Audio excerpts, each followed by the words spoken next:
বর্তমান শীতের সময়ে সারা দেশে যেভাবে শীত আসার আগে সারা দেশে যেভাবে চুলকানি শুরু হয়েছে, এমনিতেই চুলকানি রোগটা আগ থেকেই আছে।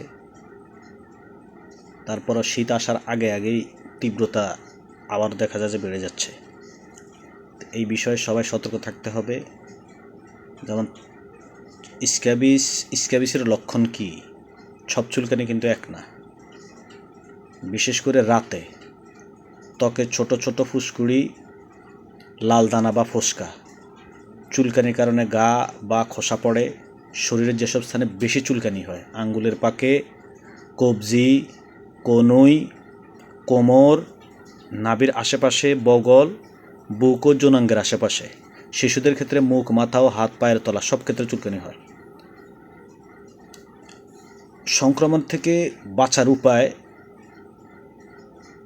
সংক্রমিত ব্যক্তির থেকে সংস্পর্শে না আসা, একই বিছানা, কাপড় বা তোয়ালে ব্যবহার না করা, ওষুধে পারমেথ্রিন ক্রিম বা লোশন দিলে মোটামুটি কিছুদিন ভালো থাকা যায়। তারপরেও ডাক্তারের পরামর্শ ছাড়া স্টেরয়েড জাতীয় ওষুধ বা অন্য যে কোনো ওষুধে ডাক্তারের পরামর্শ ছাড়া না খাওয়াই ভালো। পরিবারের একজনে আক্রান্ত হইলে এটা পরিবার সবাইকে চিকিৎসা নেওয়া উচিত।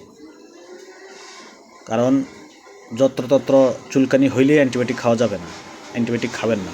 কারণ বিশেষজ্ঞরা চিকিৎসকের পরামর্শ অনুযায়ী অ্যান্টিবায়োটিক খাইলে লাভের থেকে ক্ষতির পরিমাণটাই বেশি হয়।